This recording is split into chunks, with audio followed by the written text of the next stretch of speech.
Welcome back to the Wellness Lab, the podcast that teaches you how to create your own wellness equation.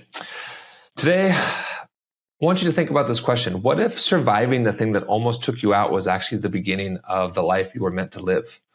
Today's guest went through open heart surgery and she came out the other side with more clarity, more purpose, and more to say than ever. And she put it all into a book, which we're going to talk about. This conversation is about real healing, physical, emotional, mental, spiritual, and what it actually means to build health, wealth, peace, and happiness in the world that kind of pulls us away from that for the most part. So let's get into it. Let's dive into Rachel McCord and hear all she has to share about healing, faith, and the power of following your own heart.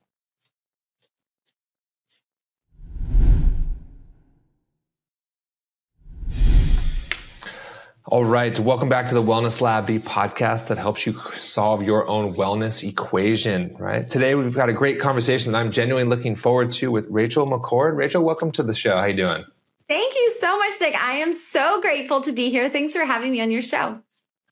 Yeah, I'm excited. And when I was doing some research on you before we met, I'm just floored by the work you're doing in the world with mission-driven entrepreneurs, yourself with healing, with really leaning into your edges around what success looks like and how to also create peace at the same time. So really excited to jump into everything that you have going on, learn about your story of, what's gotten you here, and then talk about your new book that you've written that, you've said is like a soul purpose. So why don't we dive in a little. Can you tell us a little bit about, you mentioned, you were raised in a trailer park and now you're in Hollywood. Can you tell us a little bit about that story of kind of where you came from, your struggles to be someone who has, been featured in Forbes and Vogue and CNN and Entrepreneur, like major magazines and publications? I'm really interested in that journey that you've walked. Oh, well, thank you for that question. Growing up in Georgia, I moved 33 times before the age of 16. So everything was always changing. I was homeschooled, graduated high school when I was like early 16. But when I was 12 years old, I applied to get a job at this little pizzeria. I got the job, started working when I was 13. And, I think in that season, I didn't really know what depression was, but I was horribly depressed. My mom and my dad were going through a divorce. My sisters had moved away, and there was a lot of trauma that kind of was tucked into this big box of my childhood. And so when my family imploded, I found myself totally depressed.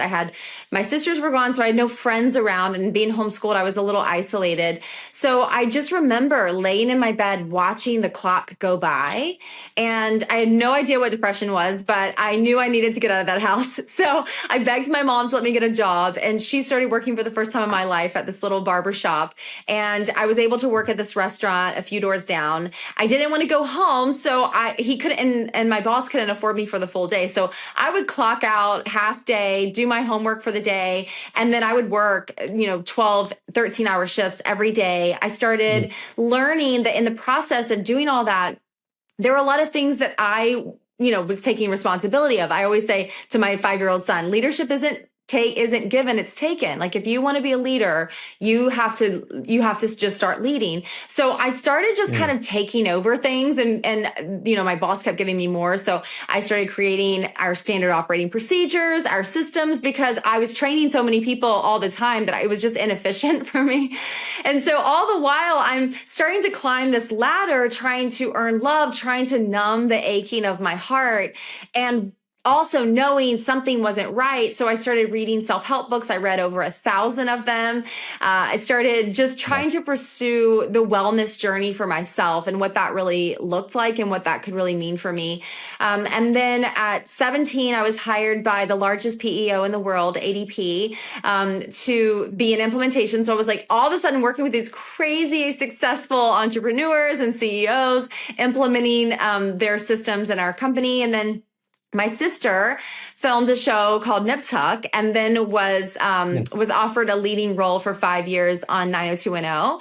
So she asked me and my oldest sister to come out because this was kind of our first chance to be together since our family had, all broken up. And so I was very excited to come to California, but I was very nervous, of course. I came on as her assistant and helped be a brand liaison between her publicists, agents, managers, all the things. And along the way, I just started really learning the entertainment industry. And before long, I started my first company, then sold it when I was 24. And I just remember all of these years, we're not really focused on what do I want to do? Like, what impact do I want to leave? What legacy do I want to leave? I was genuinely just trying to run from the pain of my past. And the easiest way I could avoid it was, to be honest, kind of becoming a workaholic. Yeah. Yeah. Sounds like it. I mean, at such a young age too. It sounds like your way you just adapted to protect yourself. But I'm hearing in there though, it became maladaptive at some point, that it started to wear on your health mentally, physically, emotionally. Can you talk about that? Absolutely. So I think I reached kind of that pinnacle point for my career of being offered a show for Bloomberg Television. We filmed it at NASDAQ in Times Square. My family and I, my husband and little 3-year-old son at the time, all went out to New York, and I would film multiple episodes throughout a couple days and then go back to LA. Well, the last time I went, I was on a huge jumbotron in Times Square. And for the little girl who was always trying to earn love and accolades so that I was showing my worth in the world, it was like, the epitome. It's like, okay, this is great. I couldn't let that sink in because, of course, you can't heal the inside with success on the outside. I didn't know this at the point. But I was kind of at that, okay, I'm on the top of my game. 6 months later, I found out I needed to undergo open heart surgery. Suddenly, Wow. nothing made sense. Why had I climbed all this? Why had I done all this? Like, suddenly I lost my motivation. I was literally struggling, and it had been an 8-year journey as I'm working my butt off all the time, 17-hour days, wrote a book, then, launched this, did this, all the things. I had started my second company with my husband, the McCord list, back in 2013. So I was doing all these things, and it just didn't make sense. Like, why am I just getting benched? And I had this wild season that had been happening. Almost like the cracks under the foundation started to just become impossible to ignore. And the depression really reared its ugly head aggressively. And I felt very hopeless. So I had kind of these two worlds happening where inside I was really the epitome of a broken heart in more ways than one. Yeah. And then on the outside, I was smiling, I was achieving. And so having this news that suddenly in a 5-hour procedure that 1 in 5 people do not survive, doctors were going to stop my heart. And I did not know if it was going to start beating again. So I had 2 weeks to prepare for this surgery. And I just remember looking around at my life and coming into rooms with friends and just thinking, wow, there's so many beating hearts in here. Like, so many heartbeats in this room, and nobody's thinking about that. All these years I put my body and my mind and my heart, my soul through so much, and I never really honored what it was really like. And it changed everything. I asked myself 3 questions in those 2 weeks. One was, have I loved my husband enough over these years, if I don't make it, to last him a lifetime? Have I instilled in my 3-year-old son in these short, tiny years that I've had with him, where you feel like you're going to have forever? Like, have I given him everything that I can and I should? And like, have I been a good steward of that time? And then, as I talk about the cracks beneath the surface, what was happening was I was developing this unbelievable faith in the years leading up to my surgery, that all of a sudden I was going to have to call on with everything and then some. And for that, it was really wild because I had these really wild spiritual encounters before my surgery. But I really thought about it. I was like, I know that God is real, but have I been a good steward of that belief? Like, have I been bold with my faith? And that was the answer that was the biggest sounding no. I had not. I had been afraid. I had been pulled back. And so it was a really interesting season where I felt like, wow, if I survive this, I'm not going to waste a heartbeat. Yeah. Yeah. I mean, I'm so moved. I mean, 20% of people don't survive that. I mean, to lay on the bed and to be thinking, this may be the last time I see the world. I just can't even imagine the how intense that would be, and the sadness. I mean, and to just not even know. And from a higher perspective, I'm really grateful that you had that experience, because it sounds like you're alive in a different way than you were before. Absolutely. It's the best way to say it. I think I'm actually truly alive. It's Yeah. it's kind of like when I had my son, I felt like I look back at my life before him and it was all in black and white. And then suddenly the colors came. Like there was purpose for me as a mom. There was so much more. It was like, this is why I fought. Like, this is why I had checked myself, actually my first year of marriage, checked myself into treatment for the depression for 30 days, across the country. Newlyweds, totally different vibe. But it was suddenly like, wow, this is what I was fighting for. I was fighting for him. And I think that was the part that hit me the most, was that I might not get to see him grow up, and I felt very stuck between a rock and a hard place, because I was marching towards heart failure. So I wasn't being told that I could not do the surgery, but I was also terrified of doing the surgery because, of course, it's a very scary thing to tackle. And so it was just a really wild season. And then in the midst of it, I just had what I call God winks. I started seeing on the ground, I'd be walking around, I'd start seeing little hearts, like in the water left over from a rain, or in California, we don't really get rain. So it was like the morning, the marine layer, I guess is a better way to say it. But I started seeing all these things that just made me realize that no matter what, everything would be okay. And it was wild. It was like I started just grasping at more. And I found myself, even in those years leading up to my surgery, where the cracks were really becoming impossible to stretch myself over with all the efforts that I had been using since I was a kid, I started really craving more. Like I felt like the world was very one-dimensional. And I believe this now more than ever after my surgery. But it's almost like, you have this spiritual side of you, this spiritual being that desires to be free, desires to be fully embraced and doing exactly what you're here for. And yet we live in these worlds where we've kind of built these walls around ourselves and these constraints of time and responsibilities and task lists, and they leave zero space for divine encounters. And so when you find yourself, like you said, Nick, like, I'm so happy you had that experience, because I'm so happy I had that experience too, because now I don't look at it the same way. I don't think like, this is going to get in the way of me getting here. And by the way, like, I still have to remind myself all the time, because my husband calls me a type AAA, where some people might be a type A personality. He's like, you're the whole kit and caboodle. So I have to remind myself of this all the time. But I think what happened was there's a verse in scripture called Romans 8:28. And it says, God works all things together for good for those who love him and are called according to his purpose. And it's really interesting, because I've known that scripture even in times when I'd be like, God, I think you're real. I know you're real, but you can hang back there. I've got other things going on. But so I've known that verse for a long time, but it was literally like during those 2 weeks before my surgery, those words became the words that I literally stood on, because I needed more. Because everything that I knew from a physical perspective, my heartbeat, my pressures, and the time I had left on this planet potentially, like all of that, like nobody could meet me at it on a human level. I just couldn't be met there. It wasn't enough. So on a spiritual level, I was like, okay, let's get that verse and stand on that and really think about it. If God works all things together for good, what changed my life was thinking God's going to work everything together for my 3-year-old son, Jude, and for my husband, Rick. So that means, because I felt peace if I didn't make it, but I was worried for them until I really started thinking about that verse.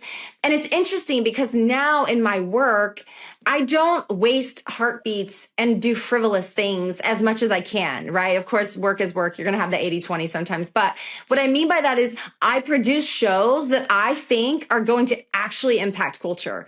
Messages that if there's a person on the other side of this conversation who's facing an unimaginable health crisis or an unimaginable loss and devastation, rejection, depression, loss, anxiety, fear, all of these things, you cannot do them, in my opinion, because I've faced tremendous financial pressures in my life, tremendous health crisis, like unbelievable ideations, suicide attempts, depression, panic attacks. Like I've faced all these different things. I cannot get out of that with the thinking that got me into it, which is why I wrote this book, because I believe that there are actually 3 parts that change everything to get you from being crippled with fear or pain or just loss and an inability to move forward into the space where you were actually created to be. And I'm so honored because I feel like I get to hold people's hands emotionally and walk them through that. But then spiritually and with their business, doing what I do now, it just brings so much more significance. Yeah, and there's so much there, and I can just feel your energy and your passion, behind it. It's refreshing to hear someone that's in Hollywood. And I was going to ask this question later, but I feel like it's the right time now. It's so much of wellness and success I find is performative, and it sounds like you're hinting at that. But on the inside, there's a cost. And people may appear to be healthy or happy or beautiful or fit, just look at Instagram externally, but internally that person more often than not is empty and void, because they don't have a connection to spirit or divine or God, or purpose. That's something I've struggled with as well. It's like, whoa, I know there's a divine being and I'm in this human form, and they don't always seem to interact with each other, and they don't always seem to be in line with each other. Right. And the personality is always kind of getting in the way. Post surgery, how has that relationship changed between, let's say, like your personality and your higher self, your soul? Is there a different relationship there now that feels more aligned, more congruent? Because that's what I'm hearing. I'm curious if that's happened for you, if you feel a shift you can talk about. Absolutely. And that's a really great question. I absolutely feel a shift. And I think most of it is really connected to the fact, like I was talking about earlier, with that one-dimensional life versus this multidimensional life. Like, I think that when we build our lives on shaky ground, when economies shift, when politics freak us out, when the state of the world or our relationships, like even just building your whole life on your spouse, right? If you study mental health, you understand you can't bring all your needs to any one person. They'll never satisfy. So we are these beautifully emotional, sensitive creatures in this world with all of these needs and all these feels and all these thoughts. And I believe that we're created with this perfect jigsaw puzzle piece crack that's just missing the connection with God. Because I believe that, like, with the most beautiful of design, right? Like the best computer you can think, the best pieces of equipment, you need to go to the owner's manual. You need to go to the inventor to understand the invention. And I think many of us build our lives on these shaky grounds because that's what's being taught to us. Like, I look at my sweet son and I think everything that I am teaching him, my family's teaching him, his community and friends are teaching him, this is what's connecting for him with his neural pathways of what value is, who am I in that identity, like what am I marching towards, why am I here, all these messages, right? But I believe that the messages in the standard way are actually pretty fragmented. So we find ourselves in these situations where we're doing all the things, to your point, that look good, right? It looked good for me to be on a big Jumbotron in Times Square. It's the top of my website. It's all the brag-worthy things. But what we don't talk about is how many years I went ignoring my thoughts about eating healthy. I was busy. I'd grab a bag of crackers, grab some things, go, right? Working out, you think about these little things, and that's easy to understand because that's what we learn from the cardiologist. These are things you need to do. Be active, have it, right? But what about the spiritual stuff? Because we spend all of our lives thinking about what will we have? What will we spend? What will we have to spend? What will we eat? We are so fascinated by the human body and the needs of our human body. But where are we feeding our spirit? How can we imagine that our spirit, the most truest part of us, like the actual part that gets you up in the morning and moves, how do we just assume that you can never feed this beautiful side of you and never get hit by a wall of depression? That when an unbelievable loss in your life comes, that all of a sudden you don't find yourself wondering, why am I even here? What am I even doing? Like, this is all stupid. It's chasing after the wind. Like, we find these questions, and the problem, in my opinion, and that's why I wrote this book that says you can't heal your life. But I know a guy, because I think a lot of us are trying desperately to mechanically fix our lives, but we are not cars. Yeah. We need the divine. Yeah. We need God to step into our circumstance and be like, hey, I created you. I actually have a purpose for your life. Your heart is beating for a reason. Yeah. Yeah. And we're just so connected. I love that we found each other divinely, right? It's whenever I work with someone in coaching, they go, okay, well, Nick, what's your program? And I go, I don't have one. And they go, well, what do you mean? I go, well, my program is you. And what I find is, and I think this sounds like you and I have both lived this, it's like someone told us, here's what you do to be happy. You get this job, you get married, you live in California, you become successful. And at the end, the equation says, I'm happy. And you and I both got to that equation and go, wait a second, this thing's broken. And what I've learned is like, well, that's because I didn't, or you didn't design the equation. Everyone else did for us. So there's a really beautiful moment when you get to that and you go, wait, this isn't working. The next question is, okay, well, now what? And I think the question is like, well, then what matters to you? What do you want to put on your equation? What matters to you? How do you want to show up? How do you want to work? How do you want to live? And I know you and I are both mission-driven entrepreneurs, which is actually quite a tough place to be in. It's rare, but that's how I got there, of asking myself, what's my purpose? Why am I here? What do I want? What advice do you have for people who are listening that are in that space where we were, that they're like, okay, this is broken, but I don't know what to do next. What's the next step? What's the next question they ask themselves to start to recreate that equation so that it can equal happiness or more joy or more peace? Great question, Nick. And I want to hear your story. I'm going to have you on my show to tell me your story, because I'm like, I need to know all of this. So it's such a great question. I had some near-death experiences, and I had come to Jesus moments, and I asked myself, wow, would my life have been worth it if I would have died? And that's what woke me up. So I'd love to go on your show and talk about that at some point. I think it was divine intervention. So yeah. Absolutely. We'll definitely make that happen. And I think that's so funny that the saying is come to Jesus, because I'm literally like, that's the thing. Like, it's always like the thing that brings you to your knees is actually putting you in the very spot to be, right? Like, just get on your knees. So I wrote my book in 3 parts because I really went back. Like, I basically looked at the past seasons of my life and I threw everything up on the wall. And I was like, what are the things that for me really changed the game? Like, cause I read 1,000 self-help books. I spent hundreds of thousands of dollars in therapy. I did so many things trying to better myself.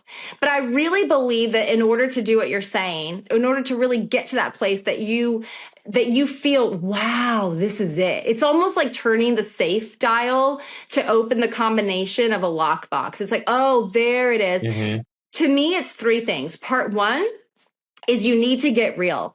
You've got to get real about everything in your life. Like, get real about your relationships. Get real about how you're showing up. Like, are you happy with how you're interacting with your spouse, with your children, with your friends, with your colleagues? Like, get real. Do you have boundaries around yourself? Like, literally, like, the first part is like divorce guilt, embrace grace, and get real. Like, really, like, be honest with yourself about where you're at. The second part, and I believe that this is a crucial part and it has to come second, is you've got to starve fear and you've got to feed faith. The reality is, like, anytime that you're believing anything, I'm believing that something's going to happen. Either way, I'm either going on the side like something bad's going to happen, or I'm going on the side of something good's going to happen. It requires the same muscle. But what you feed, you grow. What you feed gets more energy. If I eat protein, I'm going to feel more energy. If I don't eat protein, I'm going to feel lethargic if I'm filling my mouth with a big loaf of sourdough bread, which I love to do, right? Like, you need to feed what you want to enable and enlarge in your life. I believe believe that fear has been given much too large of a platform in all of our lives. The 24/7 news, like, oh, I'm at a stoplight. Let me real quick check Drudge Report. Like, why? Like, what, first of all, are you responsible to show up for a press conference and have a speech prepared about world topics? Of course not. We're feeding It seems something. like we're supposed to be a lot of times in this world. Right? And if you're not, people go, why don't you know what's going on? I literally am like, because I choose to protect my peace at whatever cost. I choose to protect my peace. But I also believe we crave what we eat. So it's everyone thinks, oh, you eat what you crave. No. You're craving what you've been eating all these years. So if you feed yourself sugar for 2 weeks, you're going to be craving sugar. You get out of those cravings, you're not going to crave that anymore. So ask yourself, what am I feeding? And then the third part is to do what you're here for. And you cannot do what you're here for if you haven't built the practice of starving fear, because fear will come banging on your door the moment you're supposed to do what you're here for. It's going to come in ways like you wouldn't believe. It's going to come with friends trying to pull you down, like the crab bucket situation that we know about. It's going to come like self-doubt, insecurity, imposter syndrome. It's going to come with device issues where your electronics don't work and you're going to want to give up. But if you go back to part one and you think, I got real with myself though, and I started ripping out the thorns of bitterness. I started forgiving the people who've hurt me, because that's the one key that's going to get you to the next level. I started being real about my own irresponsibilities that I actually need to adamantly change and transform. And I started to acknowledge that I cannot change anybody, but I can change my responsibility. And if I learned fractions in math, which I did, I know that anytime I change either of those numbers, I get a different outcome. So let's be the people who pray for the people who really piss us off. Let's be the people who create boundaries that are protecting our souls and our spirits and our peace, right? Like, if you need to know what's going on in the world, then maybe find something that's giving you a peaceful way of getting it.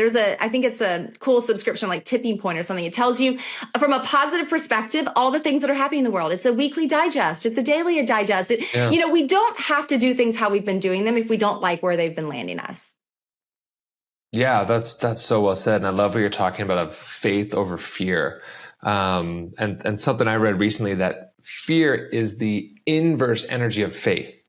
And you're right. So it's the same muscle. We just have, and fear and momentum doesn't care if we set it to negative or positive, right? It just goes in the direction we tell it. So it sounds like you're saying we have a choice. Like, do you want to go into fear and faith? I tell people, look, have 51% faith. And then that creates some momentum.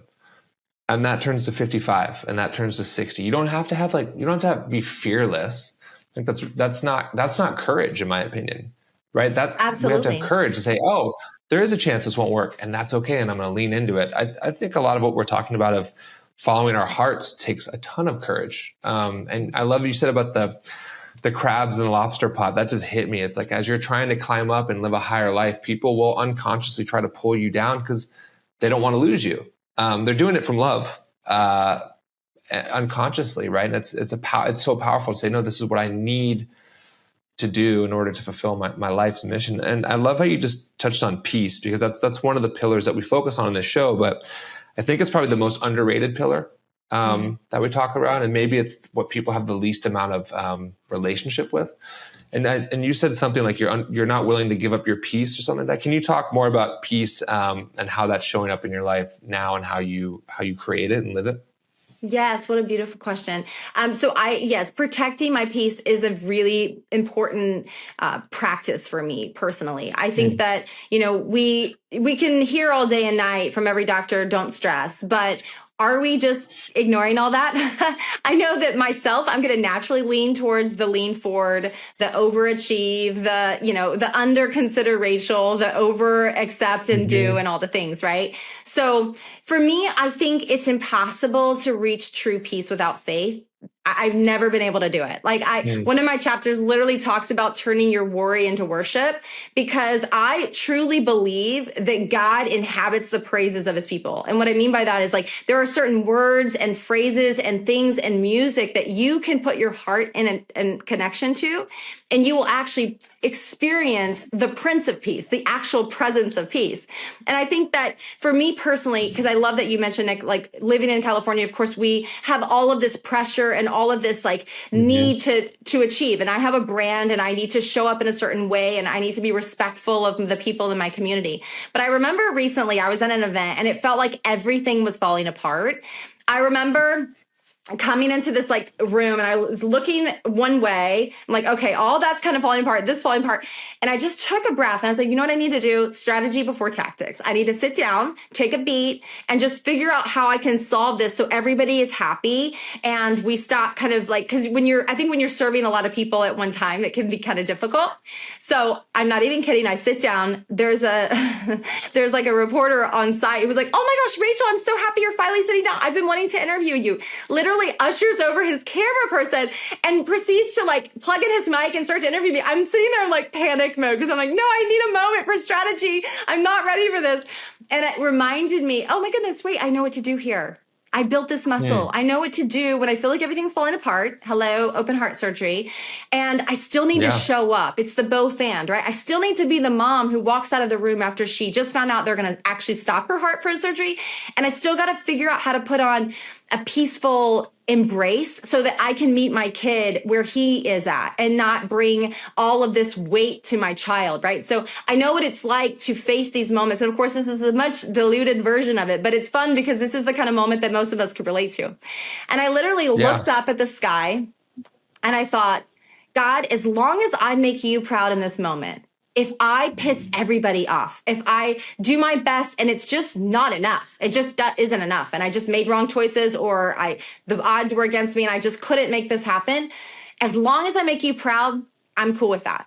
And that's what I think is the centerpiece to peace. Because in this world, many of us are trying to please many masters. We're trying to make every client, every partner, every friend, everyone love us, like us, accept of us, like not reject us. All these, I mean, we're so worried with how many likes a picture gets or how many comments or does anyone like it? Do I look pretty enough? Does my nose need a nose job because this person keeps like spamming me on Daily Mail articles? And yes, that's happened a million times. Like all these things, right? But when we actually say, you know what actually gives me peace is to know that by connecting with the one who created me and who actually has a plan for my life and loves me more than anyone and created me and thought of me, like that gives me so much peace. Cause I'm literally like, okay, like I can bomb everything. I can mess everything up. But as long as I'm doing what I can do, and I also believe in a grace-filled God. I don't believe that all of the aggressive stuff that we all understand. I think we've seen faith in really like religious fragmented ways. And because of that, many of us are like, no, thank you. That is not for me.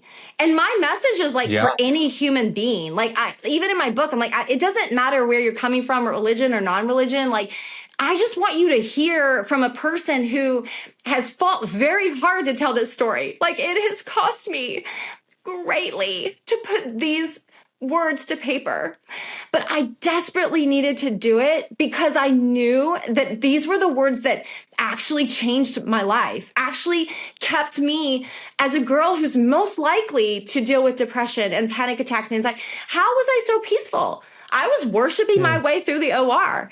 I literally recorded a video right before they rolled me back, right after I had been crying and everything for my son. And I wiped all my tears and I took a breath to let my face kind of go from being so flushed. And I said, buddy, I just want you to know, mommy loves you. I'm so proud of you. I said everything.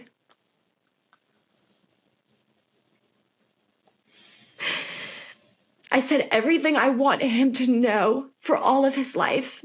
And if there's one thing I could teach him, it wouldn't be how to work in an AI-filled world. It wouldn't be how to make the most money and have the biggest house on the block that you work your butt off just trying to pay at the first of every month. I would tell him to choose God because he'll never let him down. And I don't think that there's anything else in this world or beyond that actually matters. That's all I believe. And it's because I've banged on the door of death. Like I've it's like I'm on my second round of a heartbeat. Like I've had terrifying moments with ambulance rides, almost diverted an airplane. I'm not saying this as a person who hasn't really questioned every corner, But I believe that Jesus is the way, the truth, and the life. And I don't think that I can have life without him. I don't think that I can live a life and share truth that doesn't involve him. And that's what I believe misses from this mentality of self-help that says you can help. Yes, you can help. It's helpful to take a walk when you're angry. It's helpful to throw frozen ice cubes when you're pissed off, right? It's helpful to do these things, but it's not healful. And I want people to find healing. I want people to come back from whatever has been the flat line of their life. And I want them to have a beating, vibrant heart that is open to the world, open to a God who loves them, open to the world around us, open to human beings all around us, regardless of where they come from, what they have or don't have. It's like, it's about love. It's really the story of love.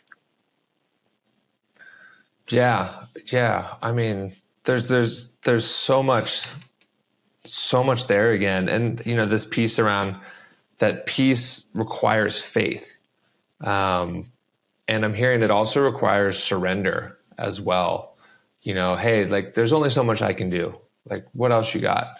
And that connection, right? But I'm just hearing so much courage again too, to say, hey, I have to say this. I have to push something forward that may not be the best for my career or may not be the best for my image, but it's the best for my soul. And I can hear people listening going, yeah, well, if I give up, my stress, I give up my edge, then I'm going to give up my success. And I think you and I can both talk that that's not necessarily true. That's what we're taught, right? Stress equals success. But does it equal the type of success you want? And I think it's the opposite. I think it's the opposite, right? Yeah. I think that when you actually, like, your edge is your open heart. For us to say, oh, it's not personal, it's business. Of course it's personal. Because we're human beings. People decide to work with you because they think, do I like you? How can you help me rock? Prove you can do it. Right? Like, that's just like very simply, that's why people say yes to proposals. But do I like you is the very first thing. It's like the human being that you are is the first thing that gets you into the room. Yeah. The human being you are gets you into the room. You ever find yourself in a room or in a situation and you're like, how did I get in here? Like who let me in? Who let me into this room? 1,000%. The first time I felt that was about 2 weeks after I moved to LA. I had just been on the cover of Inquirer magazine because I went to the People's Choice Awards with my sister and they thought that we were a couple. So that was fun. I literally saw this big picture on the cover of Inquirer magazine that said, who's gay in Hollywood? And it was a picture of me and my sister. And I was like, not us. I was literally like, that is my sister. That with my brother. I get that with my brother too. It must be a divine energy between the two. People are like, oh my God, they're so close. It's like, no, we're brothers. Yeah, we are so close, but let's not confuse brotherly love and sisterly love, friends. So I was fresh off the boat from Georgia, all the things that had just happened. And then we went to the Nobel Awards and I literally was sitting at this table. Morgan Freeman was to my right. Jessica Simpson was there. I'm trying to think of all the names. Amy Palmer, I think. There were like tons of people that everybody knows. And I literally looked over, there was like a side exit door. And I genuinely thought, like, who let me in the side door? Like, what am I doing here? This makes no sense. But I also believe what's cool that I've seen in my life that makes zero sense. And I think it requires more faith. So you get faith and then you need more faith to keep up with the faith world. That is interesting because I find myself now having supernatural favor that makes no sense and supernatural doors swinging wide open that people are like, what? Like, it doesn't make sense. But I believe truthfully, it's because when you're sharing a message that actually matters, I believe that God wants that message out into the world. And I think that he opens doors that men cannot close, and he closes doors men can't open. So for me, I have the epitome of peace because think about it. I don't actually think that any blessing comes from a one-dimensional human life. This is all like fake world. We built this. We decided that there should be kings. We decided there should be presidents. We decided there should be, street lights and stop signs and buildings, right? We created all that. So I'm just saying, hey, why don't we go back to before that? Why don't we go back to soil? Like, why don't we go back to like the actual creation and ask ourselves those big questions, like, where did this actually come from? Like, and if I'm connected to it, then how did that happen? How does this work? You start to just really crave the truth. And I believe that wherever you are in your faith journey or non-faith journey and whatever you're pulling up or not pulling up, like if you actually just go on the pursuit of truth, I really do believe you find the truest peace. I know many people have had near-death experiences as well. And they're like, dude, I saw a light. And I felt love like I've never felt. And I felt peace that makes no sense. So we're talking about something that's actually more real than the lives that we've built, is my point. And I think that when you feel like you need to go out into the world to find these things, all you're actually finding is a fabricated version of true light. So I have a studio, right? I can light it with all the angles, and as beautiful as it is not the power of sun. It is not actually sunlight. So that's what I think we're doing. And so when we're worried about losing our edge, we're worried that like, oh my gosh, like my hustle is what people like. No, you actually have a pathway that you were created to walk down, and you've been treading your water, but you're probably 5 feet tall standing in a 4-foot pool. And you're treading your water like nobody's going to catch you. But if you actually stand on faith, you start to realize, oh, I can actually walk this out.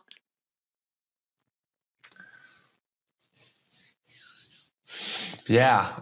I've actually been starting to imagine I have invisible winds of success behind me. That's something, and it's like people are like, "How did that happen?" I'm like, "I don't know. I get invisible wind behind me. It just opens doors." Like, what do you mean? Like, I don't know. It just does. That's what I've decided to believe, and seen it happen enough time to know that it's true, and that it'll happen more often than not when you have faith. It's like if you're listening, you go, "Okay, how do you apply this?" Like, okay, next time you're looking for a parking spot, tell yourself, when I take this left-hand turn, there will be a parking spot there. Not, it might be, no, when I take this left-hand turn, there will be a parking spot, and see it, and it will be there. And that's how you just check in with your relationship to God in a little way, like, hey, and there's these little shimmers, right? You'll notice, and they're everywhere once we start to look for them. For the listener who's listening right now that's been through something hard, health loss, a business failure, what do you want to say to that person, Rachel?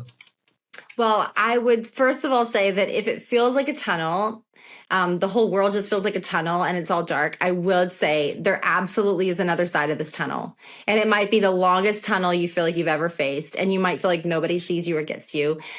But there is one who sees you and gets you and can hold you in the process. And I'd also say, I hope you reach out to me, because I'd love to send this person my book, honestly, because I felt like, as I was writing it, I was like, I take my heart health very seriously, and I don't know how many more heartbeats I have in this place.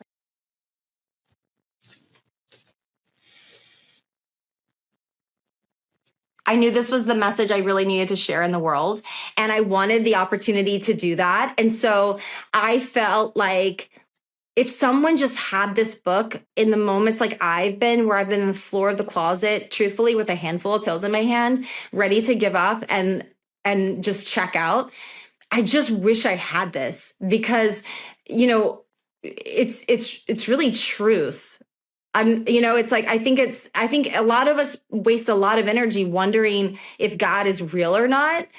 But during those important years and months and days, we're actually missing out on what we might desperately need in that moment. So I always tell everyone, just say a prayer. Be like, God, if you're real, will you make it abundantly clear? Don't take this wild girl's story for it. Like, don't go on your kids, your grandma's religion and your father's faith. Like, that's not what I'm talking about. I'm talking about a living, beating, breathing relationship. And I go all in all the time on that. So I would say if you're facing something major, or you face something major and maybe you feel stuck, you feel numb because you have no idea how to get out, no way out, there actually is a way out. And so I'm just encouraging everybody I can see, turn on the lights and be willing to open up your heart to the just a tiny bit of faith, just a tiny, tiny little mustard seed, a little tiny faith. Just like, maybe this is actually true. And if it's true, how would that change the way you'd show up today, tomorrow, and the next day? Yeah. And how does it change how you show up for yourself? And instead of turning outward, turning inward. Well, something we do here, I like to just end with some rapid fire questions. I feel like you're prepped for that. We can test your faith and see if you got it. So if you're down for that, let's go with some rapid fire. Sound good? Cool. What's a morning non-negotiable that you have now after surgery? I have to seek first the kingdom. Right now, I'm leading about 150 people through reading the whole Bible in 90 days. So I start off listening or reading, and that keeps me sane before life begins. Wow. Speaking of books, what's one book that fundamentally rewired how you see the world? Well, I definitely think the book Slight Edge by Jeff Olson was very helpful for me. The main story is that give 10% more to all that you do. But right now I'm reading The Ruthless Elimination of Hurry, and it is checking me and convicting me on every corner. Cool. I'm reading The Big Leap right now, which is incredible too, if you haven't checked that one out. I'll check it out. What's your body tell you when you're out of alignment? What's it tell me? Usually the word no is a full sentence. It tells me I need to say no more. No, period. No, period. What's a wellness trend you think is completely overhyped right now, especially living in Hollywood? Oh my goodness. Well, I honestly, the only thing I keep hearing about everywhere is peptides, and I've taken zero time to look into it. I feel like there's a lot of people who would literally sell their grandma's ring to get some. So I don't know. I mean, it feels like a lot to me, but I mean, I've also heard amazing things. So I think that that's the only thing that's like a buzzword all the time for me. And I'd have to do some more research. Yeah, I own a couple gyms and I still don't know anything about peptides, by the way. So I feel better then. Don't worry. And then last one, what's something people assume about you that is completely wrong? Well, most people I found out who've known my brand for a long time kind of saw me a little vapid, like a total influencer girl who just loves everything. So always glams up and everything. In truth, I wear my Holy Spirit vibe sweats that I started after my surgery. I wear them about 90% of the time. I'm either totally done up or I'm totally undone.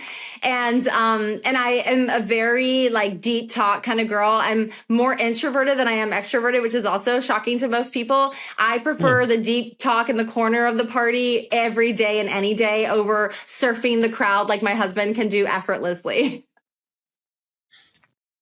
Love that. Sounds like a good combo. Well, cool. As we bring it in for a landing. Any last words you want to leave with the listeners? And then how can people find you, get your book, and learn more about what you're doing? Yes, thank you. Well, I would just say thank you. Thank you for listening. We all have stories. We all have things. And I know we're in a world right now where everyone's competing for attention. So I'm just grateful that whoever is here listening, you're here. It's not by accident. I really don't believe that. I think that there was something here for you. And I really hope that even at the end of this conversation, maybe just take a minute and think about 3 different things that really stood out to you and write them down, because life will distract you, but there might be something here that could really change your life. And I know that that's the case with all of your episodes, Nick. So I would just say that to any of us, when we hear something that moves our heart, let's not move past it. And then you can follow and find me and all the things on the McCordlist.com. That's probably the easiest way. Send us a note and we'll get you whatever. If you can't afford my book or, you just need some extra help, please reach out. I would be so honored to give you a digital copy because I genuinely want people to hear some of it. Even if 5% of it helps someone. I wrote my whole book for 5 people. I thought there's got to be 5 people out there who feel the way I felt and I want to reach them. So, if you're struggling, I would love to put it in your hands. Great. There's probably 5 million at least, honestly. I believe that. I'll put that in the notes too, people to find you. But thank you so much for being on, your honesty, your vulnerability, sharing your heart, your journey. It's just proof that what's happened doesn't have to define you, and you can reshape your life based off what works and what's going to make you happy and peaceful now. And then to everyone listening, we don't ever advertise on the show. Don't ask for anything. All we ask is that if this show resonated with you, if you feel it, share it with someone who you think it will change their life. And that's how we elevate the consciousness of this planet, is one conscious conversation at a time. So thanks so much for your time, Rachel, and much love to everybody. Thanks, Nick.